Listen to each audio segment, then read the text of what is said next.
Wall Street has a new darling. And no, it's not the latest crypto craze or AI overlord. It's AppLovin. Some analysts are whispering that this mobile advertising behemoth could one day outshine NVIDIA. Yes, that NVIDIA. But what's behind the meteoric rise? On today's episode of the Attach Show, we sit down with Alex Lee, Senior Director of Global Non-Gaming at AppLovin, to unpack their magic formula. Spoiler, it's a mix of precision ad placement, AI wizardry, and the kind of brand safety that would make Hercules proud. Strap in as we talk shop about ads, innovation, and why AppLovin might just be the secret handshake to untapped mobile scale. Deserve to win when it matters most. Facing multi-billion-dollar venture companies litigation. No problem. That's why we're here. Troutman Amin, LLC is a true legal powerhouse. Welcome back to the show where the marketing world gets a reality check. I'm your host, Pesach Latin, just your friendly neighborhood guy who's been known to shake up things more than a soda can at a family barbecue. Today we're hanging out with Alex Lee, the rock star Senior Director of Global Non-Gaming at AppLovin. Since bursting this scene in 2022, Alex has been putting a face to the brand that helps businesses snag their ideal customers like a pro fisherman. Get ready for some spicy takes on mobile advertising, brand safety, and why standing out is the new standing still. Buckle up, it's going to be a wild ride. So first of all, how are you doing today, Alex? In this wild digital jungle, ads pop up like mushrooms after a rain. You're like the Indiana Jones of brand safety, dodging pitfalls and navigating treacherous terrain. Tell me, what is your secret map to keeping brands out of the quicksand of reputational risks? Mushrooms in the rain. I like that one. Thanks for having me, Pesach. Yeah, typically when we work with brands, first thing we want to do is really understand how each brand views reputational risk, right? Because there's usually a few buckets that kind of brands are wary of.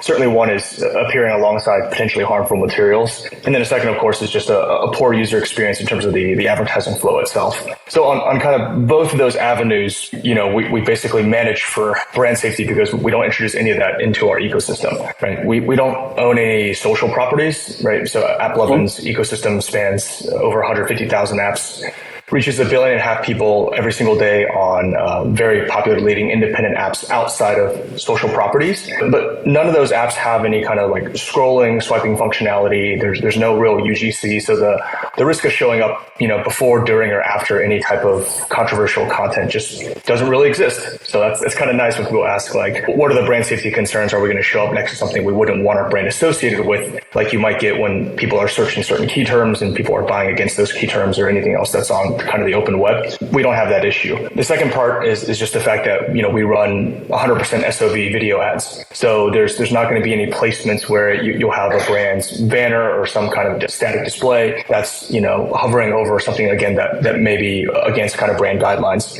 So in both those aspects, we basically just are able to offer 100% clarity and confidence in terms of being brand safe. I noticed that AppLovin's role in this is also to provide an AI-powered solution that helps brands place ads in the right environments, minimizing reputational risks. Sorry?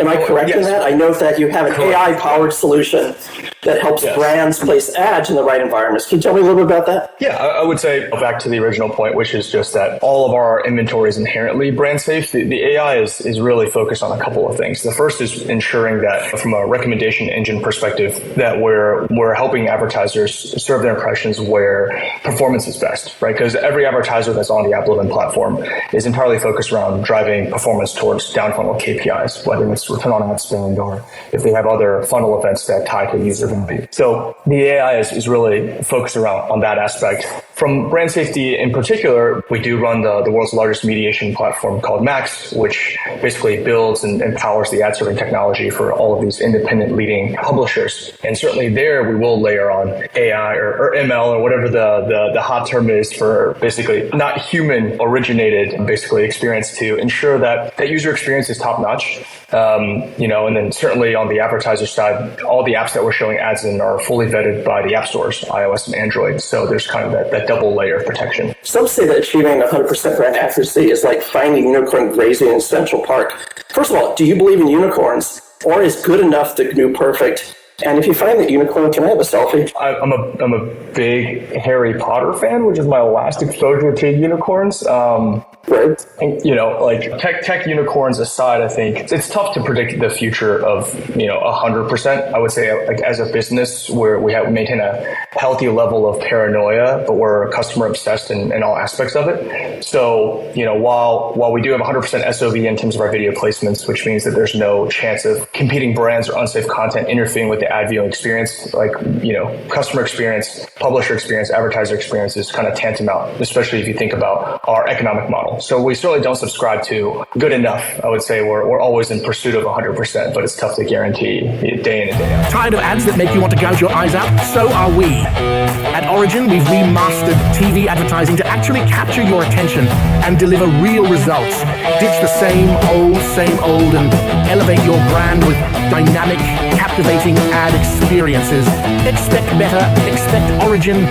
Yeah, so brand safety was a superhero. What would his superpowers be, and who would be its arch nemesis? I think Hercules is probably a good one. The Hydra feels apropos because I think as marketing channels evolve, as form factors evolve, there's just always going to be more encroachment on brand safety, and as brands' definition of what is safe and not safe evolves too. So I would say, it's harder to think about the power as opposed to the enemy, right? Like the enemy is kind of this ever-evolving, ever-shifting, you cut off one head, two sort of pop up. But Hercules is kind of this rock, this sort of unstoppable force that is determined to kind of continue moving forward, powering through adversity, not necessarily, being impervious to it, but just continue to sort of grind through all the different obstacles in front of him. Okay, so how does AppLovin's AI technology act as the trusty sidekick in this adventure? Is it more of a Robin or an Alfred? Oh, Robin. I think we do want to be, as much of, I would say, a guide and a partner as possible, right? So, our main focus is first understanding the customer's concerns from a brand safety perspective, ensuring that they're fully aligned on what we do, and most importantly, especially in today's world, helping them understand why for AppLovin we're economically incentivized to ensure that all parties win. Serving as an unsafe brand environment or delivering poor performance just ultimately lead to negative customer relationships, which are, it's really difficult to build I haven't checked the stock price today, a $70 billion brand business just by showing unsafe ads. They say the best place to hide a treasure is on the second page of a Google search results. It seems like you found a fortune mobile in-app advertise that everyone else is overlooking. What is the secret handshake to this exclusive club of untapped scale? So I think it's really just customer education at this point. We've made a lot of inroads as we've moved from, if you think about like maybe 5-6 years ago, the question was why mobile advertising? And then, as the explosion of social and sort of these verticalized sort of B2C experiences have shown, there's a really rich world. And I think now, most people understand that showing up on mobile devices is kind of the default form factor or table stakes. But I think that the next gap in customer awareness or education is something we see in varying degrees when we talk to customers, is just the idea that there is a world beyond SANs and beyond kind of paid social, because there's a world where people use other apps on their phones. By any measure, people have upwards of 50-60 apps installed on their phones, and they use anywhere from 8 to 10 a week, and multiple apps a day that are not necessarily social apps. So when they're not scrolling, when they are playing mobile games, when they're editing videos or photos, when they're engaging in workouts, when they're listening to music, they represent opportunities to show a highly personalized ad engagement where that user may actually be more engaged, as opposed to occasionally on social, you kind of get into the doom scrolling effect. So we're in the early innings of customer education, but ultimately it has to work, right? So I would say that's where the majority of investment from a technology standpoint has gone, is just ensuring that we have to kind of win that trust over. And the first way to do that is obviously with any new solution is just be dramatically better than what they've seen before. And it's good to work at a company that invests so heavily in the technology. Yeah, so it really seems like brands are glued to social media like it's the last boat on the Titanic. How do you get them to diversify into mobile apps? Maybe shout, there's room on this door for both of us? There was room on that door. I will go down with the ship on the one where Jack did not have to go down with the ship, for sure. For me, yeah, there was room on the door. For sure, right? But then it's a very short movie, I guess, because, Happily Ever After doesn't work out as a 3.5 hour movie. So I think, we approach it from all angles.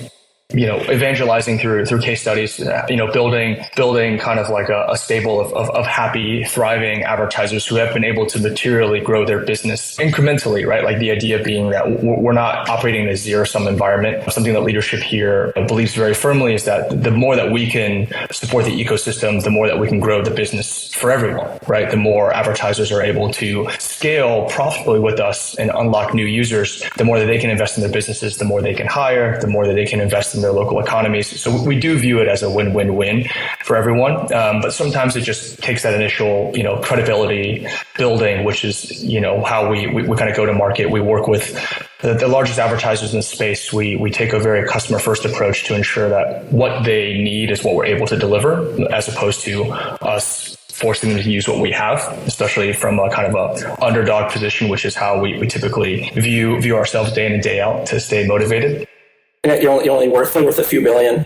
Yeah, I mean, I was here when the stock price is 9, and now it's I think now is kind of an interesting time, right? Because we've experienced a lot of material growth in the past 12 to 18 months. We're launching a lot of really exciting new initiatives, and the question that comes out still, even now at the size that we are, is where are my ads showing up? Is it safe? What is the inventory itself? So we're still sometimes having that 0 to 1 conversation. Right, wasn't there an article just recently? It was like forget NVIDIA, focused on AppLovin. Wasn't that recent? I mean, I wouldn't necessarily forget NVIDIA, but always. So what's the most shocking thing you've discovered about consumer behavior in apps? Are we just all candy crushing zombies? Candy crushing zombies. I would say that probably the most interesting thing is just how quickly it's evolving, right? I've been in mobile for 12, 13 years now.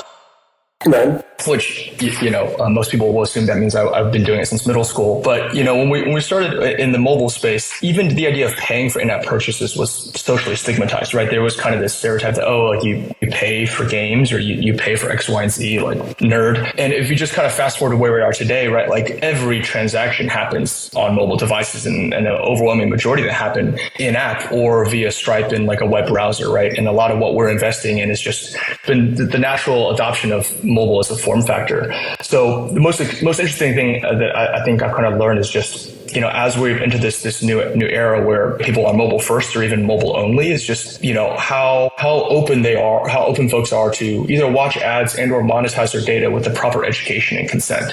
I think the past few years, we've seen a big step change in just the, how people value their data, and actually by empowering customers, and being a bit more transparent around, how businesses make money, it actually ends up being a win for all parties involved, as opposed to, I think, before, where there's a lot of confusion around how data is used, which parties are accessing it, and ultimately, what the benefits of it. If you could give a piece of advice to brands hesitating on the edge of this untapped scale, what would it be? A gentle nudge or a swift kick? I guess it depends on whether they're on the edge of a building or not. Usually, I like to nudge because I think ultimately, if people are going to make the right decision, they have to make it because they think it's a good idea. Very rarely is sort of pulling someone kicking and screaming into the future, the most valuable way, except for extreme situations. So all we look to do is just help them understand that, there's a world of performance and scale outside of social, just because there's a world of people engaging and spending time and money in apps outside of social. So you have an opportunity to show up where your customers are,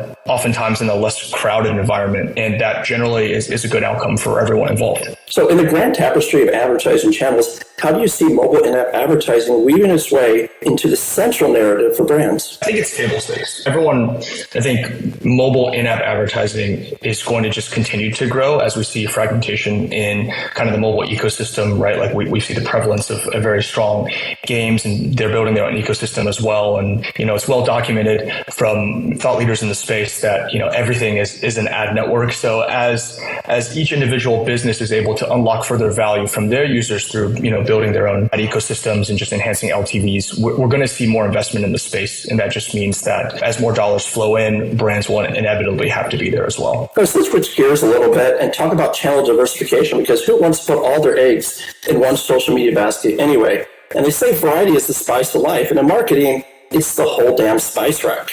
How are you helping brands season their strategies with channel diversification to stand out from the bland and the boring? One of the interesting things that we've been able to do, just because of our unique position in the space, is bring over a lot of learnings that we've accumulated over the past 12, 13 years of building the business. And one clear example is the types of ad formats that are successful. Within the gaming space, you have these playable ads, which basically simulate an actual sort of in-game environment where a user can complete a certain number of levels as a prelude to clicking on that ad, installing it, and then sort of continuing that experience. But that form factor actually translates really well to, consumer apps as well. If you check out our consumer report, there's actually an example for Kickoff, which is a leading fintech app where, the user can kind of go through a gameplay experience, which is focused around credit building. And that just drives a lot more engagement, and also, again, gives the brands an opportunity to educate their users while they're highly engaged, right? Because they're actually doing something on screen, on device, and that certainly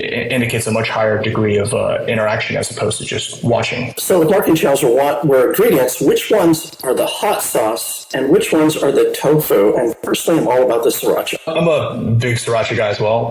My wife is actually telling me to eat less spicy food, but it's really tough for me to cut down on. I think, unfortunately, though, the takeaway here, we're a performance network, which I would lean more towards kind of the tofu or the brown rice or the kale, the stuff that's good for you, right? Right. And that's ultimately, at the end of the day, when you take away all the shiny toys, which is like the new marketing channels, innovative ad formats, et cetera, at the underlying kind of skeleton of it all is really, really strong tech, really, really strong recommendation engine. And in that case, we have a world-class engineering tech team. And that's not calling them tofu. Hopefully they don't think that they're tofu here. But I would say that the channels that deliver the best performance are the ones that win out over the long term. That's our focus. We don't want to be the shiny toy in the room. We do invest heavily in new initiatives, and we are very iterative. We aren't afraid to test out new verticals. And I think that is a testament to our approach. But certainly,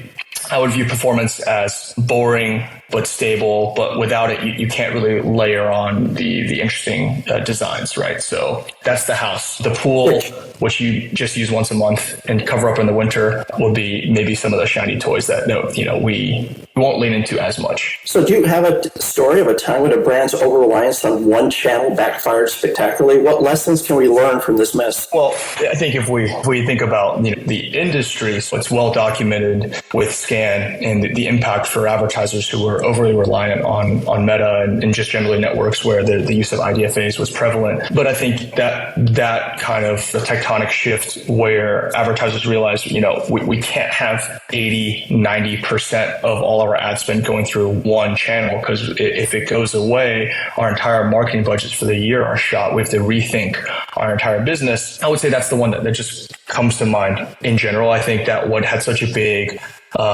shock in the space that, any marketer who's been through that now, just, channel diversification is top of mind for them because they want to avoid that happening again. So in a world obsessed with metrics, how do you quantify the magic of a well-diverse channel strategy?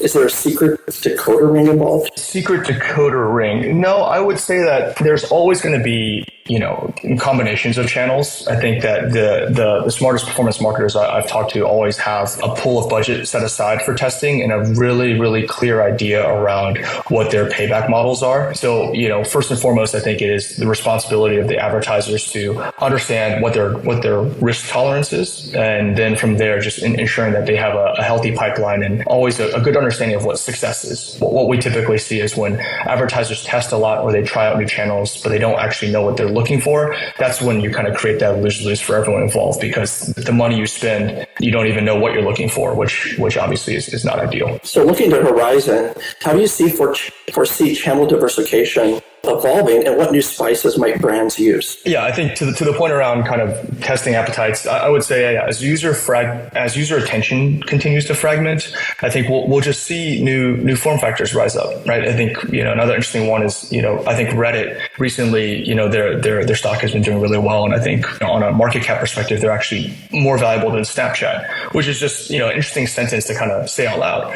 right? So and then obviously it's well documented kind of the success of Fortnite, of Minecraft, of other properties. So, without a crystal ball to understand, what new interesting form factors may come out, I would just expect that diversification will both occur, I would say, inter-company as well as intra-company, right? If we think about maybe Meta's split of dollars from Facebook Blue as opposed to Instagram 5 years ago versus today, it's certainly different. And then, as like the next generation of AR wearables comes out, that's just new channels to test and new opportunities for brand safety to come to the forefront as well. Yeah, speaking of that, it's not AI wearables. Yeah, let's dive into AI and AR, because who doesn't love a good chat about robots taking over the world? I'm here for AI it. does seem like the new wingmaster calling the shots. How do you see emerging tech like AI, VR, and AR reshaping the big top? And are we mere mortals? Ready for this magic? It's interesting, right? Like it's cool to exist in this time where someone could prompt something. There's a lot of really interesting businesses investing in kind of like prompt generation of content creation. I think it's really cool because then you've just removed the last hurdle to translating imagination to creation.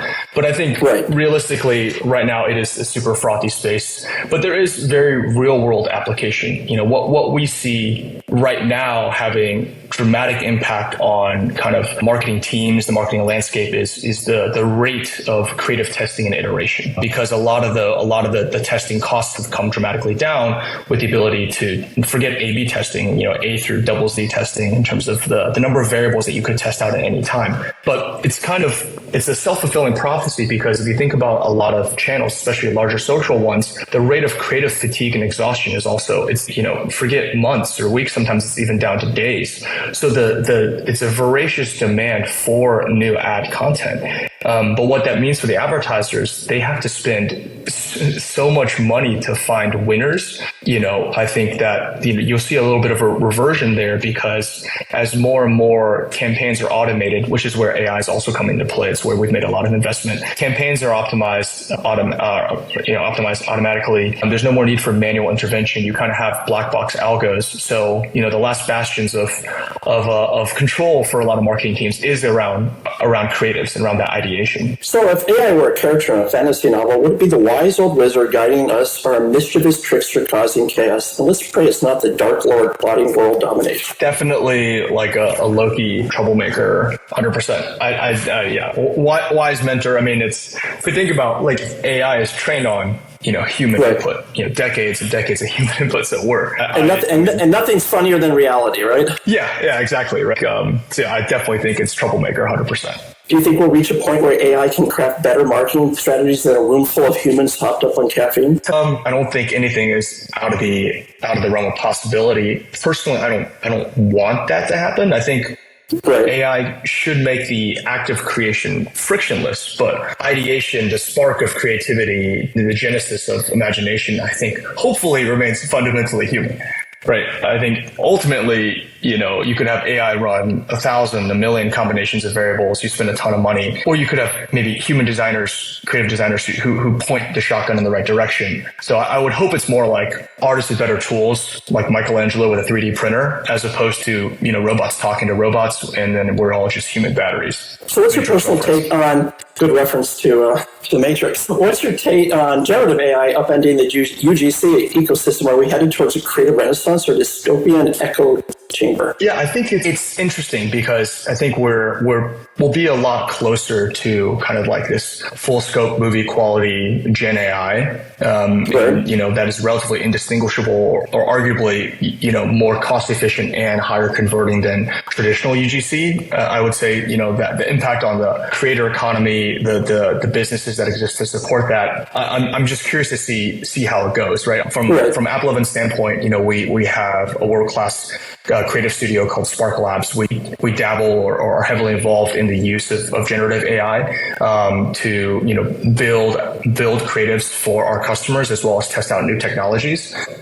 Yeah, I don't have an opinion on it. I do think automation is going to continue, but I do think the value that I see happen day in and day out is really just sort of surgical use of AI, to test out low risk elements, as opposed to just building something from scratch and then having to translate all of it, check it for brand safety, for hallucinations, et cetera, et cetera. So let's fast forward 5 years. What tech innovation do you think will have the biggest impact on marketing And will you still recognize this industry? Hopefully I still recognize it. I do think it'll be on the surface kind of the ad formats that take precedence, right? As there'll be additional ways of reaching users, right? Like now there's obviously a lot of audio only. We as a company, we purchased a business called Whirl, so we're keeping CTV on the table. So I would say that, the generative AI or sort of in the creative process is where the most change will happen in 5 years. And I do think that, as the barriers come down to creation, probably what will happen is there'll be a merging of what is an advertisement as opposed to just sort of like the beginning of the user experience, especially for content businesses. Yeah, do you think Adam will be replaced by a robot overlord? He might be part robot already. He's got an incredible gas tank, but no, I do not think Adam will become a robot. So how do we keep the human touch alive in marketing, ensuring that creativity doesn't get lost in the algorithms? I think,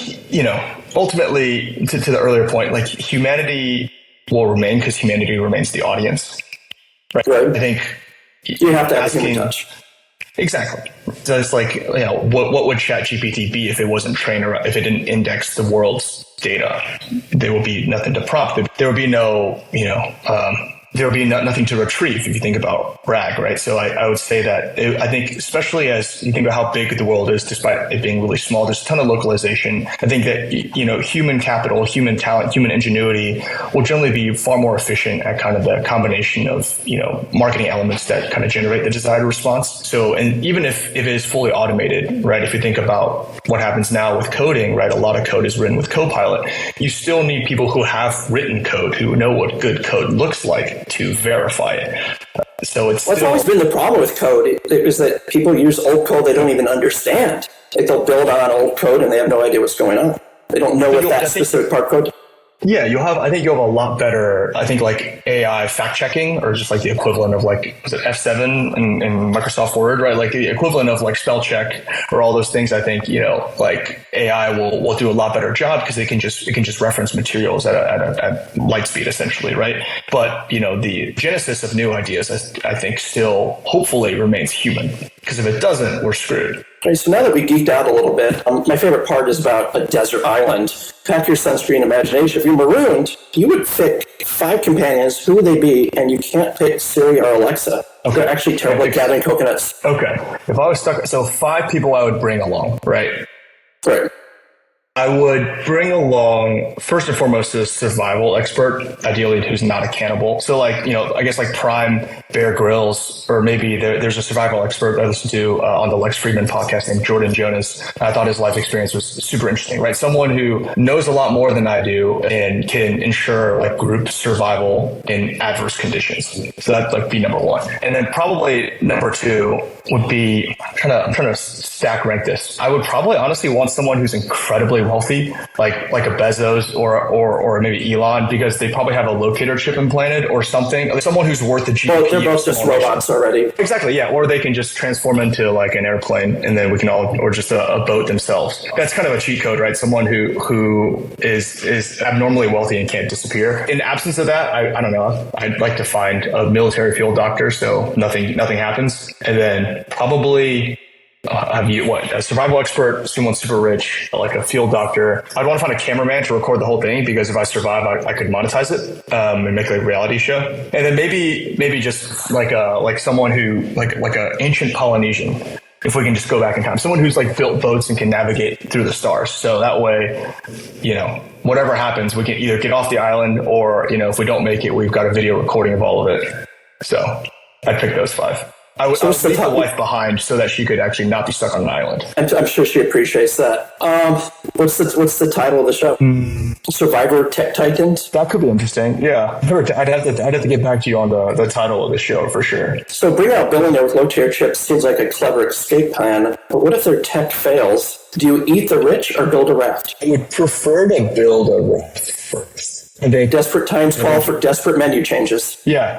That's a slippery slope on that one, especially with the cameraman. Are you planning to go viral even with Stranded, speaking of the cameraman? Well, I think, one thing I've learned the older I get is I wish I documented more of my life. My philosophy has always been to kind of like live and be in the moment. But I think as it's gotten easier and easier to document more of what happens, obviously you have to balance like being in the moment versus just capturing it. But I think it'll be, if I survive it, it'd be a cool thing to relive, or at least rewatch. I don't know if I would want to relive it. Satellite phone or solar-powered espresso machine? Satellite phone. I've loved coffee, but yeah, give me the satellite phone for sure. Where am I going to get So what life lesson do you think you could learn from this island escapade that you could bring back to your corporate jungle? Maybe always have an exit strategy, or don't forget the sunscreen. Yeah, exit strategy, don't eat anybody. I think probably on a desert island, it'd be like ruthless prioritization, right? Like a singular focus. I'm sure the person next to the cubicle appreciates that. When all is said and done, do you think you'll miss the hustle of the marketing world, or would you embrace the simplicity of an island life? I guess it depends on how nice the island is. Like if we're talking, we're talking like a big island or Maui, maybe I just stay there, then have them airdrop stuff in. But depends on the island. So let's return to civilization a bit and delve into the metrics to define success in your strategies. Numbers don't lie, but they sure can be twisted like a pretzel at Oktoberfest. How do you cut through the statistical gymnastics to define campaign success? So we typically will always want to define success from customer first, right? Because it's, the number one thing that you can do wrong when you build out a marketing campaign is you have misalignment around the goals. Because then we're spending money towards something that maybe nobody wants. Because ultimately on the AppLovin's side, if we're spending money that doesn't net out to the advertiser being able to spend a better dollar at scale, then, we failed them. So I would rather not run a campaign than to run one that is optimized towards the wrong KPI. So the very first thing we do is have a clear understanding around the customer's goals. Now, if they're an app first business, right, or app only business, then return on ad spend is generally going to be the focus. So then it's just really aligning on the time window, their payback window, and when they can sort of invest further. But if you have customers who have an omni-channel strategy, then it can just be a bit more complex because they have a lot of interaction across channels, and they need to do a lot of work on their own side to tell us how well we're doing as a business. So first and foremost is that each advertiser, even in the same vertical, they may have different KPIs because they're testing different things in their funnel, or their monetization strategies are just different. Yeah, so I know that overabundance of metrics can lead to analysis paralysis. So how do you prevent that? Overabundance of metrics, sure, right? That's why we always try and align on, okay, well, what keeps the lights on? What gets you, meaning you, the head of growth, what gets you a raise or what gets you fired? It's usually the easiest way to do it. Usually everyone can point to something that'll get them a promotion or get their CMO promotion or help them a fundraise, or catastrophically in the other direction. So it's actually pretty easy to avoid analysis paralysis in performance spend because, it's just kind of in the name. If you had one metric to marry and kill the rest, which one would it be? It'd have to be ROAS, right? It'd have to be return on ad spend. And in our case, it's both a combination of people spending money in apps as well as... Right, you focus on cost per engagement, right? We can optimize towards cost per engagement, but overwhelmingly the majority of the ad spend that goes through our platform is actually optimizing towards basically a user checkout. So they're buying a chest of coins, they're subscribing for, a weekly entertainment app, they're buying a pair of shoes. We're ultimately optimizing towards, what actually puts money into our brands, our advertisers' bank accounts, because that generally fuels a healthy ecosystem overall. Have you ever had a client obsessed with such a vanity metric that was so silly that made you roll your eyes into your brain? Yes. I won't name names, but yeah, the eyes rolled far enough that this is actually post-roll. They went a full 360. There are customers, I would say, if we think about like digitally mature or digital adoption, right? You just have a gradient. If you think about like app first businesses, right? Their entire business can't exist without apps. So they have to be really good at it because that's the only thing that they need to do. Or if you have businesses that have been around for 50, 60, 70, 100 years who are sort of going through the painful process of digital transformation, you just kind of you may have just misalignment at various levels, executive on down, on what is important. So sometimes we'll just have customers who come to us and ask for just installs, like cheap installs. And, more often than not, or most of the time, I'll just say no. Like it's painful to say no as someone who's been in kind of like a customer facing role, but I don't want to launch a campaign. We shouldn't be running campaigns that just drive cheap installs where everyone just churns after a few months, because that's just bad business. But the number of times that we hear people who just want to drive installs just to be in the top charts and they don't have any other justification for it is more frequent than I would expect. So what's your take on the saying, not everything that counts can be counted? Not everything that counts can be counted. Are you saying like there's just stuff that's unmeasurable, right? So even there's intangible KPIs, kind of like love. When you see it, you know what it is. I would say, back to the human aspect, right? Like what we commonly get are questions around, like what drove, let's say, like X, Y, and Z creative to do better, or like why is this app doing so well? And typically what we think about is, if you think about like intuition versus kind of like data, I think intuition is a great place to start. But speaking to your point about marriage, I don't think anyone should be married to their own intuition. Like, I think there's folks who have very strong intuition, but what we see is like the most durable advertisers are the ones who have a general idea of where to start, but they're very open to being proven wrong, especially if the KPIs that are sort of untouchable around like return on ad spend, or if they are trying to drive a certain cost per engagement, as long as those are sort of clear and that read through is understood, then how everything else evolves, I think is where we see the most success, because our whole business is upending the idea that you can only reach people on paid social, right? So our entire business model is just around upending what people intuitively think is the only way to reach people on mobile apps. You've navigated digital jungles and desert islands together. Let's turn the spotlight on you. What is one idea you think the majority of people get wrong, and how has that actually shaped your journey? One idea that people just like generally in life, I think, is that happiness is a destination, right? I think there's a lot of writing around, like the Japanese term ikigai, which I know is like very popular in kind of like startup circles, which is just the idea around fulfillment or purpose. But I think, if I were to be on that island to talk about previously, like I would get bored after a while, right? Like pursuit of something interesting, I think, is generally a motto that I'm firmly about. And I think that most people, once they get to wherever that they had, assumed is kind of their life's journey, it's not nearly as fulfilling as their journey there, which is easy to say it's hallmark, but I think, no one really understands it till they get somewhere close, and then they realize that they'd rather do some more stuff. If it's not a destination, would you say it's like a playlist? So let's hope it doesn't stop on It's a Small World over and over again. Yeah, like let's take the Chili Peppers, right? Like they've evolved over the years. They were a great concert in SoFi, by the way. That was just like SoFi Chili Peppers, like state, like floor seating, top notch experience.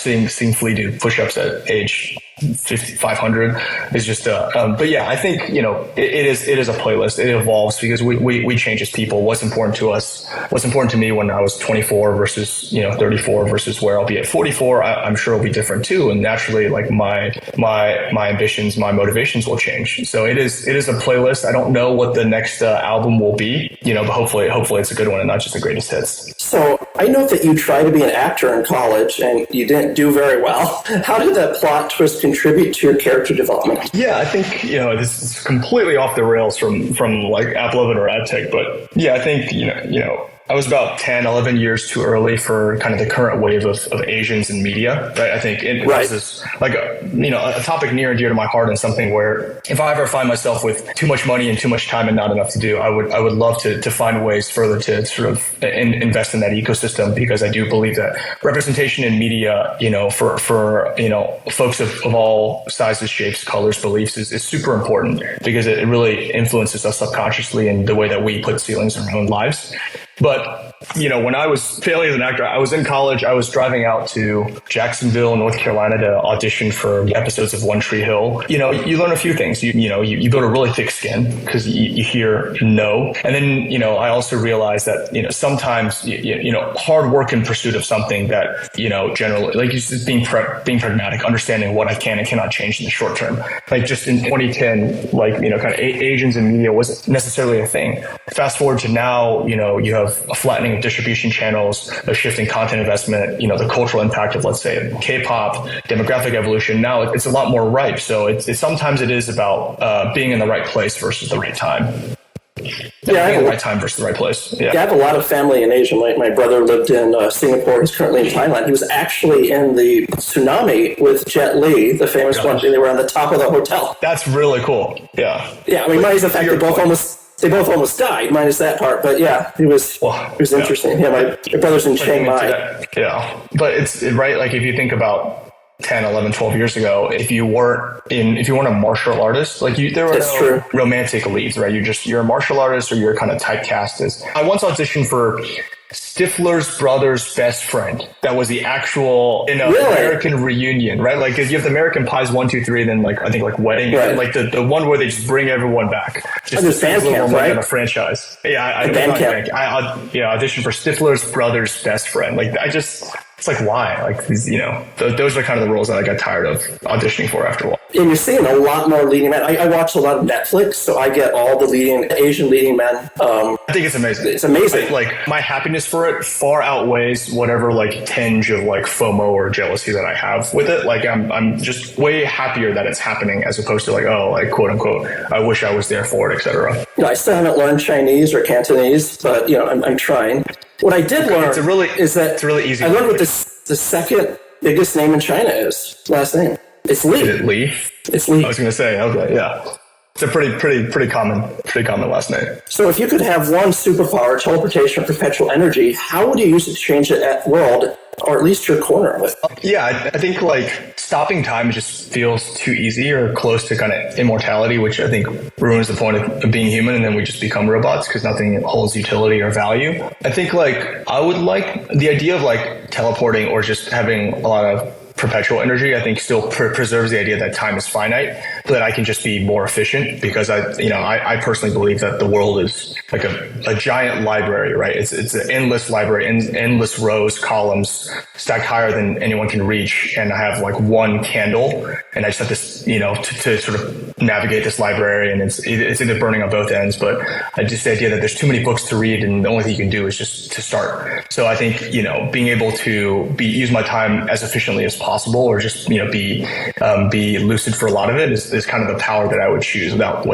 cheating. How would I use it to change the world? I think personally, I believe that I can only change the world if I'm able to influence the people around me. I don't want to be a televangelist or do any of those things, because I think that you want to be able to see the impact of what you do, right, in local communities, and that's why, as I mentioned, I'm so passionate about finding ways to be more involved in sort of Asians in media. And I just want enough time in my life to get to that point where I have the resources and energy to do so. I don't want to make bold, bombastic statements. I think if I can leave the world a better place for the folks that have known me, and have a large gathering at the funeral, I think that's probably a good outcome. I mean, of not haters. I don't want everyone at my funeral just celebrating. So the mantra, the only way is out, has guided you. How has it helped you with your challenges? Yeah, it's interesting because, it's actually, it carries through in a lot of different, the idea of a struggle, right?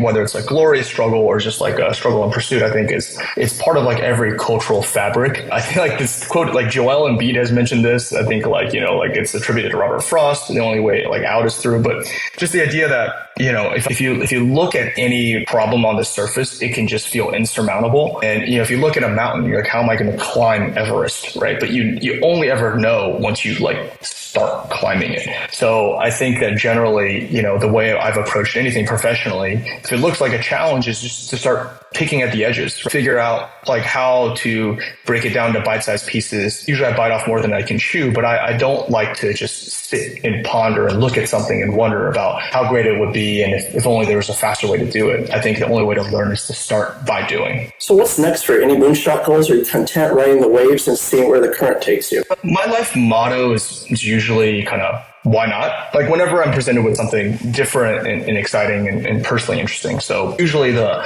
whys have far outweighed the why nots, and that's usually how I kind of make decisions about what I would want to do. So I think it is, as unpredictable as the world is, there's things that interest me, and as opportunities come up, I'm usually going to be someone who raises his hand and tries it out, right? As long if it doesn't kill me, I'm usually down to test some stuff. So as you continue on this journey without a fixed destination, what would your legacy be? Well, it is a little bit fixed right now. Certainly the destination is a little bit fixed. We all have the same final destination. I'm aware of that. Sure. Great movie franchise as well. Yeah, I would say, I would want to, there was one of the earlier businesses that I worked at, the CEO basically said that, you should think about how big your your party is for when you're leaving the company, kind of similar to like, who comes to your funeral. So the idea that everyone, hopefully it's not the same time. I keep talking. It's, so I would like, I want is there something you need to share with us? I mean, no. This is the third time you mentioned a funeral. Yeah. I think the legacy should be one of just, always being transparent in what I'm looking to do, and always trying to match together talented people, and always working towards like a mutual outcome, because I think there's a lot of division today generally in the world, and there's a lot of kind of zero sum kind of, if I have it, scarcity mindset. And I just don't think that's the way this works long term. I don't think a scarcity mindset is good. So everyone I talk to, I really try to understand like what's important to them, because if it's important to them and it's something that I can help them with in my scope of possibility, I'd love to do that. Not just because it's like collecting favors, but also generally just because I think like kind of a prosperity mindset, pulling everyone up together, winning together, is generally the best way forward. Otherwise, we may just become human batteries. So wrapping up, I always like to ask, what part of your career was the most challenging, and what did you learn from it? Part of my career was the most challenging. I would say when I was first starting out in college, I thought I had to be in sort of these kind of like vanity occupations. I had to be a doctor, and then I just didn't want to be a doctor. I was like, okay, well, why don't you be a lawyer? And my dad's a lawyer. I was like, I really don't want to be a lawyer. And then it's like, okay, well, fine, maybe you can settle and do Wall Street or consulting. And so I got into corporate strategy after kind of like failing as an actor a bit. And I just realized that even though I was, I think, like generally competent at it, I just really, really didn't like it. And it manifests its way in other ways, right? Like I put on 20 pounds. I was buying lottery tickets as a 22-year-old. Like how many 22-year-olds like go to 7-Eleven and buy, $50 worth of lottery tickets? Like there's all these things that kind of manifest itself. So I think it's, what I learned is that I just need to be really honest about, what's important to me, and as that evolves, because if it doesn't, it's just going to manifest itself in other aspects of my life. And that's a wrap for this episode of the Attach Show. A huge shout out to Alex Lee for giving us a front row seat to AppLovin's ad tech wizardry. Seriously, if you're not rethinking everything after this, you might need a reboot. Big thanks to our sponsors, Origin, the crew turning CTV into a playground of endless possibilities, and Troutman Amin, the legal heavyweights who will outsmart anyone trying to mess with your business. Without them, this show would just be me talking to my cat about mobile ad tech. And even he's not paying attention. Until next time, stay bold, stay curious, and know more than you did yesterday.